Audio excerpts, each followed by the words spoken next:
One thing that we typically do with customers at the very beginning, as we're talking through their needs, we'll work through what we call a block diagram, right? And that's analyzing whatever space they have. So you build out your material flow diagrams to make sure, like, okay, what are they moving around? How much of that do they have to move around, right? So you're trying to think of the what. And then once you have that concept, you think, all right, how much space does what we're talking about take?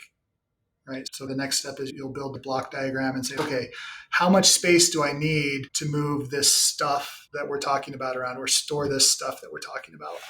And so in this case, we worked through and talked with them. All right. And we looked at the parcel that they had and determined, all right, there's not really anything that we can do cleanly that will allow us to build something new and then bring that into the paint lines in a way that doesn't cut across some of their other operations.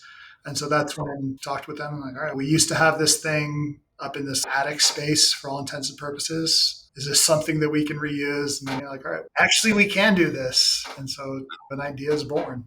Interesting. That's really incredible, like how to get creative with this space and figure that out. And I have to imagine it's pretty much like an engineering marvel a little bit. So how do you go about doing something like that? Because obviously there's a huge discussion around doing brownfield project like that versus greenfield project and disrupting operations and things like that. So how do you plan a project and how do you think about that part where you're not disrupting the operation that's pre-existing while still getting this together and making sure that at the end of the day, when you do the go live, that everything is ending up connecting and being that flowing process that you want to happen? I think the first thing you really have to understand is you got to spend time on site.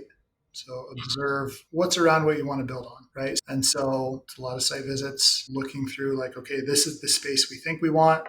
This is the operations in that area. And so then you move from that to talking with operations. So, all right, in order for us to do this, these are the steps that we have to take. Right. So we've got to maybe disassemble some things or we need to reinforce some things in the ceiling. In order for us to do that, what access do we need? But those are some things you have to know and understand is not just what is inside the building, but what's around the building. Is there alternate ways we can do that?